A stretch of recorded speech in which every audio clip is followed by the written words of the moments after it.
21장입니다. 21장 11절부터 29절까지 한 절씩 교독하겠습니다.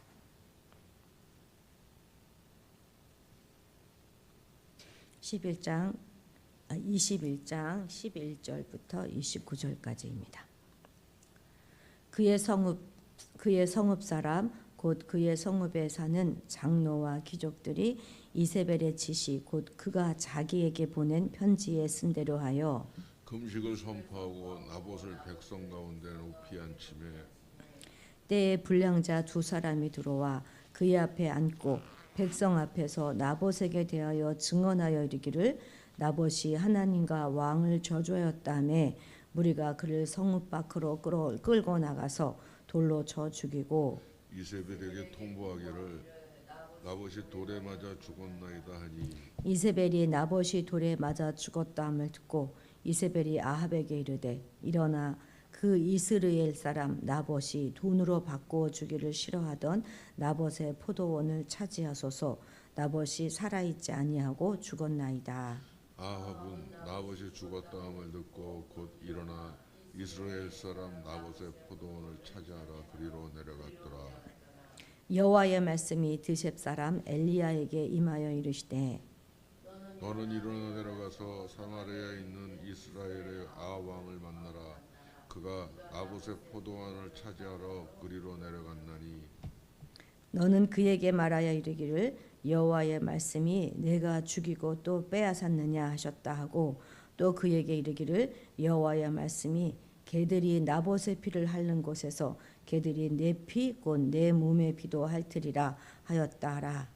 아합이 엘리야에게 이르되 내 대적자여 내가 나를 찾았느냐 대답하되 내가 찾았노라. 내가 내 자신을 팔아 여호와 보시기에 악을 행하였으므로 여호와의 말씀이 내가 재앙을 내게 내려 너를 쓸어버리되 내게 속한 남자는 이스라엘 가운데에 매인자나 노인자를 다 멸할 것이요 또 내 집이 느바세 아들 여로보암의 집처럼 되게 하고 아히야의 아들 바하사의 집처럼 되게 하리니 이는 내가 나를 노하게 하고 이스라엘이 범죄하게 한 까닭이니라 하셨고 이세벨에게 대하여도 여호와께서 말씀하여 이르시되 개들이 이스라엘 성읍 곁에서 이세벨을 먹을지라. 아합에게 속한 자로서 성읍에서 죽은 자는 개들이 먹고 들에서 죽은 자는 공중의 새가 먹으리라고 하셨느니라 하니 이래부터 아합과 같이 그 자신을 팔아 여호와 앞에서 악을 행한 자가 없음은 그를 그의 아내 이세벨이 충돌하였음이라. 그가 여호와께서 이스라엘 자손 앞에서 쫓아내신 아모리 사람의 모든 행함같이 우상에게 복종하여 심히 가증하게 행하였더라. 아합이 이 모든 말씀을 들을 때에 그의 옷을 찢고 굵은 배로 몸을 동이고 금식하고 굵은 배에 누우며 또 풀이 죽어 다니더라. 여호와의 말씀이 디셉 사람 엘리야에게 임하여 이르시되 함께 읽습니다. 아합이 내 앞에서 겸비함을 내가 보느냐 그가 내 앞에서 겸비함으로 내가 재앙을 저희 시대에는 내리지 아니하고 그 아들의 시대에야 그의 집에 재앙을 내리리라 하셨더라. 아멘. 네. 나봇의 포도원을 빼앗기 위한 이세벨의 계략은 성읍 지도자들의 조력으로 이제 완전히 실현됩니다. 나봇을 음해하려고 하는 금식이 선포되고 또 그에 대한 위증자들이 나타납니다. 결국 나봇은 모독죄로 돌에 맞아 죽임을 당하고 이세벨은 의기양양하고 그리고 아합은 포도원을 소유하게 됩니다. 그러나 공의의 하나님은 그들에게 무거운 형벌을 내리십니다. 그런데 이제 자신과 이세벨 및 왕조의 멸망을 선고받은 아합은 놀랍게도 하나님 앞에 회개했고 하나님은 그에게 긍휼을 베푸심으로 아합 왕조의 재앙을 그 아들의 대로 밀어주십니다. 11절 같이 읽도록 하겠습니다. 잠깐만요. 11절입니다. 그의 성읍 사람 곧 그의 성읍에 사는 장로와 귀족들이 이세벨의 지시 곧 그가 자기들에게 보낸 편지에 쓴 대로 하여 아멘. 나봇의 성읍에 사는 그 장로와 귀인들이 자기들이 받은 기득권, 그 기득권과 지위를 유지하기 위해서 이세벨이 나봇에게 하나님과 왕에 대한 모독죄를 씌워서 죽이라 하는 그런 편지를 보내자 그것이 분명 잘못된 것임을 알았음에도 불구하고 지시대로 행하여서 나봇을 돌로 쳐 죽였습니다. 장로와 귀인이라고 하면 백성들의 지도자급인데 정말 어떻게 이렇게 했는지 잘 이해가 안 되지요. 그러나 명예와 권력을 가진 자들은 훨씬 더 자신이 가진 것들을 잃을까 두려워서 이렇게 죄와 타협하는 경우가 많습니다. 근데 뭐 가진 것이 없는 자들은 잃을 것도 없기 때문에 별로 겁날 것도 별로 없고 오히려 담대할 수 있지요. 그러나 이제 언젠가 때가 되면 이 땅의 모든 범죄들은 만천하에 그대로 드러나게 될 것입니다. 지금 성경에는 이세벨의 지시대로 행한 자들이 단지 그 성의 장로와 귀인이다 이렇게 기록되어져 있지만 그때가 되면 그들이 구체적으로 누구였는지 분명하게 밝혀지게 될 것입니다. 그리고 자기들이 따르던 그 사단의 세력과 함께 영원한 불못에 던져지게 될 것입니다. 미국의 유명한 호텔인 그 홀리데이 인 호텔의 회장인 클라이머 회장은요, 자신의 임기 중에 수백 개의 호텔을 운영하고 있으면서도 자기가 이제 취임하기 그 전에 있었던 라스베가스의 그 카지노 이외에는 단 한 곳에도 더 카지노를 두지 않았다고 합니다. 회사의 중역들이 이제 수익을 이유로 들면서 카지노를 더 설치해야 된다 이렇게 끝없이 건의했지만 그때마다 이 클라이머 회장은 단호히 거부했습니다. 그래서 중역들과 이제 갈등이 생기고 결국 사태는 악화되어서 아주 중대한 결심을 내려야만 했습니다. 그러나 이 클라이머 회장은 그들과 타협해서 카지노를 더 설치하기보다는 회장직에서 물러나는 것을 선택했다고 합니다. 왜냐하면 그는 이미 하나님 앞에서 더 이상 카지노를 설치하지 않겠다고 약속을 했기 때문입니다. 그래서 결국 그는 퇴임할 수밖에 없었던 것이죠. 사람과의 약속이 중요하듯이 하나님과의 약속도 중요하고 그것은 지켜야 하지 않겠느냐 이렇게 말했던 그의 퇴임사를 듣고 직원들은 그들이 신앙인이든 신앙인이 아니든 이렇게 진실한 크리스천에게 박수와 존경을 보냈다고 합니다. 비록 내가 카지노를 설치하지 않아도 비록 어차피 누군가에 의해서 세워질 카지노인데 뭘 이렇게 생각하면서 적당히 타협할 수도 있었을 테고 그것이 훨씬 더 합리적으로 들리기도 합니다. 그러나 최소한 하나님과의 약속은 지켜야 하겠다 그렇게 생각했을 뿐만 아니라 어떤 경우에도 내 손으로 악을 행하지는 않겠다 하는 결단은 우리 모두에게 정말 필요할 것입니다. 우리는 이 땅의 조그만 유익을 위해서 세상과 짝함으로써 영원한 하늘의 영광과 기업을 놓치는 그런 어리석음을 범해서는 안 될 것입니다. 그리하여 비록 어렵더라도 끝까지 믿음을 지키고 하나님을 따름으로써 이 땅에서도 존경받고 하나님으로부터 칭찬과 상급을 받는 아름다운 성도들이 우리 모두 되어야 하겠습니다. 16절도 같이 읽어보겠습니다. 아합은 나봇이 죽었다 함을 듣고 곧 일어나 이스라엘 사람 나봇의 포도원을 차지하러 그리로 내려갔더라. 아멘. 아합은 이제 나봇이 죽었다는 말을 듣고 왜 그가 갑자기 죽었을까? 또 이러한 재산을 내 마음대로 취해도 되는가? 이런 것에 대한 일체의 물음이 없이 그저 탐욕에 눈이 어두워서 그 포도원을 손에 넣기 위해 이스라엘로 내려갔던 것입니다.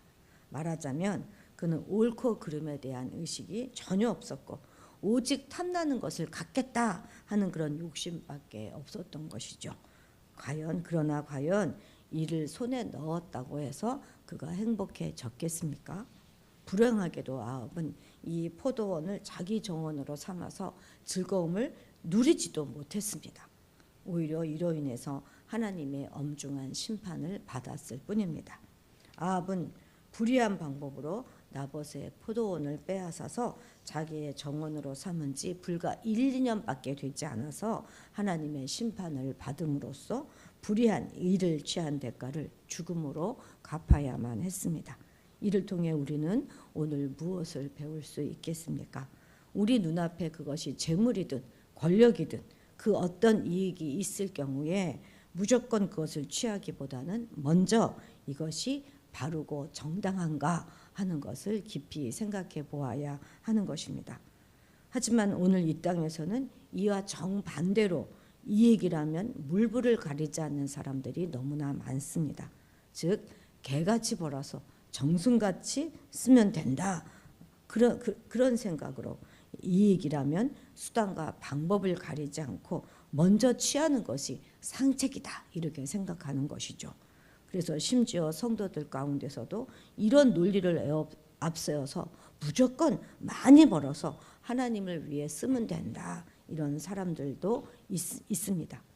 뭐 부동산 투기나 뭐 이렇게 불의한 방법으로 큰 부를 이루어서 그래서 이것으로 내가 건축 헌금을 몇 억을 할 테니 나를 위해 기도해 주십시오. 그렇게 말씀하시는 분들도 종종 있지 않습니까?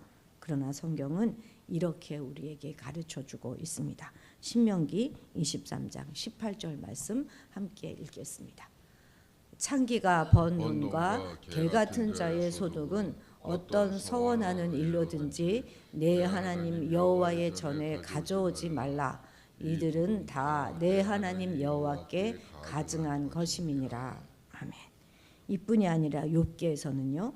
악인이 아무리 큰 재물을 쌓는다고 해도 그것은 결국 의인의 차지가 될 것이고 무죄한 자들이 나누어 갖게 될 것이다 하는 그런 말씀 또한 있습니다. 따라서 개같이 벌어서 정층같이 쓰면 된다 하는 이런 것은 어리석은 세상의 논리이지 결코 하나님의 거룩한 백성의 논리가 될 수는 없는 것입니다. 우리는 이 땅을 살아가면서 눈앞에 어떤 이익이 있을 때 세상 사람들처럼 허겁지겁 그냥 탐욕에 눈이 어두워서 취하려고만 할 것이 아니라 먼저 말씀에 비추어서 과연 이것이 옳은가 하는 것부터 생각해 보아야 할 것입니다. 그래서 오직 옳고 바른 것만을 취함으로써 부당한 재물로 인한 화를 면하고 바르고 안전한 삶을 삶과 동시에 오직 하나님께도 기뻐 받으실 만한 깨끗하고 아름다운 예물을 드리는 그런 자들이 되어야 할 것입니다. 27절 같이 읽겠습니다. 아합이 이 모든 말씀을 들을 때에 그의 옷을 찢고 굵은 배로 몸을 동이고 금식하고 굵은 배에 누우며 또 풀이 죽어 다니더라. 아멘. 지금 아합이 취하고 있는 이 행동들은요. 모두 슬픔과 회개를 의미하는 그런 행동들입니다. 이것을 보면 아합이 하나님의 심판 경고를 들었을 때 얼마나 충격이 컸는가 우리는 짐작해 볼 수 있습니다. 그런데 이것이 정말 진실한 회개였을까요? 근데 꼭 그렇지만은 않은 것 같습니다. 왜냐하면 그 이후에 그에게서는 진실한 행동에 따르는 진실한 회개에 따르는 행동이 전혀 나타나지 않고 있기 때문입니다. 만일 그가 진심으로 회개했다면 나봇의 포도원을 돌려주고 우상도 척결해야 했을 것입니다. 삭개오의 경우에서 우리가 보는 것처럼 진정한 회개에는 반드시 그것에 합당한 행위가 따라야 하는 것입니다. 그러나 아합의 경우에는 그런 기록이 전혀 나오지를 않습니다. 그래서 아합이 엘리야로부터 하나님의 심판 경고를 듣고 취한 이 모든 행동은 자신의 죄에 대한 진실한 회개라기보다는 심판의 두려움에서 나오는 후회다 이렇게 보는 것이 더 옳을 것 같습니다. 물론 그의 겸비하는 자세가 전혀 거짓된 것이다 이렇게 볼 수는 없겠죠. 다만 그의 회개에 따르는 진정한 열매를 맺지 못하였다는 점에서 진정한 회개에는 이르지 못한 것입니다. 그러면 이처럼 불완전하나마 이렇게 회개하는 모습을 보인 아합에게 하나님은 어떻게 하셨습니까? 그 이후에 29절에 보면 그의 겸비한 모습을 보시고 심판의 날을 하나님은 연기해 주셨습니다. 말하자면 요나의 선포를 듣고 회개한 니느의 백성들에게 그렇게 하셨듯이 아합에게도 집행유예를 선고하시면서 다시 한번 회개할 수 있는 기회를 주시는 것입니다. 우리 못난 우리들도 자식을 야단칠 때 그렇지 않습니까? 지금 눈물 뚝뚝 흘리면서 잘못했다고 하지만 꼭 또다시 잘못할 것이라는 거 우리가 알지만 그래도 그거 그냥 받아주잖아요. 속아주지 않습니까? 자식만 그럽니까? 남편도 와서 잘못했다고 하면 또 할 거 알지만 그냥 우리가 참고 넘어가 주잖아요.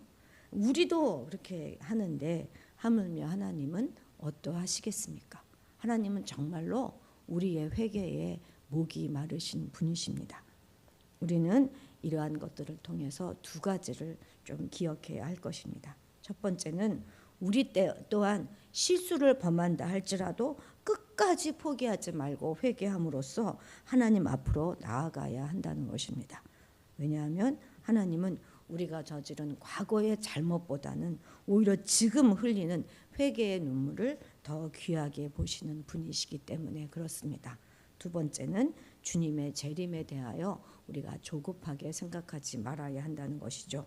지금 주님께서 재림을 늦추시는 이유는 어찌하든지 모든 사람을 구원하려고 하시는 사랑과 자비의 표현이기 때문입니다. 이제 우리는 주님께 지금도 참고 기다리시는 이 시간에 더 열심히 복음을 전하는 동시에 끝까지 회개하는 마음을 잃지 않음으로써 우리 자신은 물론이고 세상의 많은 사람들을 구원으로 인도하는 아름답고 복된 성도들이 되어야 하겠습니다. 기도하시겠습니다. 모든 사람을 구원하시려는 자비와 사랑의 주님, 주님의 재림이 이제 얼마 남지 않은 이 시기에 더욱더 복음을 전하는 자가 되게 하시고 회개하는 마음 잃지 않고 살아가게 하옵소서. 회개의 목이 마르신 하나님의 마음을 깨닫고 설령 죄를 지었다 하더라도 뒤로 물러설 것이 아니라 포기하지 않고 회개의 자리로 나아가게 하옵소서. 우리에게 주어지는 이익에 눈이 어두워지지 않게 하셔서 아름답고 깨끗한 제물로 우리의 삶을 정갈하게 살아가게 하시고 그러한 제물로 하나님께 영광을 돌리게 하옵소서. 언젠가 때가 되면 반드시 모든 행위가 만천하에 드러남을 잊지 말게 하셔서 모든 죄의 자리를 다 떠나게 하시며 어떤 불의에도 침묵으로라도 동의하며 방조하고 타협하는 그런 비겁한 자들이 되지 않게 하옵소서. 그래서 어렵더라도 끝까지 믿음을 지키는 우리가 되게 하옵소서. 감사드리며 예수님의 이름으로 기도드렸습니다. 아멘. 아멘. 오늘은 우리 주위와 주위의 이웃과 친지들을 위해서 기도하는 날입니다. 우리 기억나시는 모든 분들을 축복하며 이름 부르며 기도하시기 바랍니다. 우리 다 같이 주님의 이름을 크게 부르고 기도의 자리로 나아가도록 하겠습니다.